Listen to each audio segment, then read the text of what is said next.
इस्रायलने इराणची राजधानी तेहरानवर हवाई हल्ले केलेत। तेहरानमध्ये स्फोटाचे आवाज ऐकू येतात तर आकाशात धुराचे लोट पसरलेत। अमेरिकेशी चर्चेदरम्यान इस्रायलने हल्ला केलाय तर इस्रायलच्या संरक्षण मंत्र्यांनी इराणवरील हल्ल्याच्या वृत्ताला दुजोरा दिलाय। हल्ल्याच्या पार्श्वभूमीवर इस्रायलमध्ये आणीबाणी जाहीर करण्यात आली आहे। एकीकडे अफगाणिस्तान पाकिस्तानमध्येही युद्ध सुरू असताना इस्रायलने आता इराणवर हवाई हल्ले केलेत। याचे पडसादही जागतिक राजकारणात दिसण्याची शक्यता आहे। जागतिक पातळीवर त्याचा मोठा परिणाम होऊ शकतो।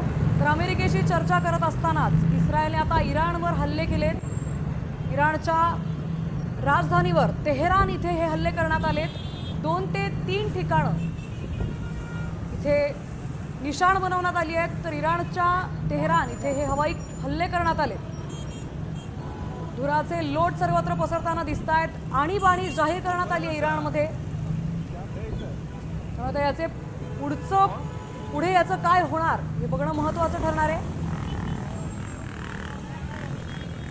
मोठी बातमी म्हणावी लागेल जागतिक वर्तुळातून। आता ही अत्यंत महत्त्वाची बातमी येते। इस्रायलने इराणच्या तेहरान इथे हवाई हल्ले केलेत।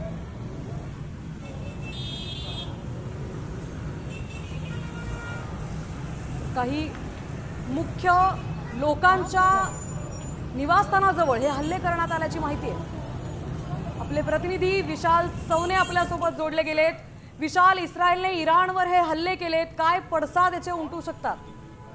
खरं पाहिलं तर आताची माहिती आपल्या हातामध्ये येते त्या माहितीनुसार तेहरानमध्ये खोमेनी यांच्या कार्यालयावरती देखील हल्ला केल्याची एक माहिती जी आहे ती समोर येते। मात्र या कार्यालयामध्ये अर्थात कार्यालयाच्या जवळ तो हल्ला झालेला आहे।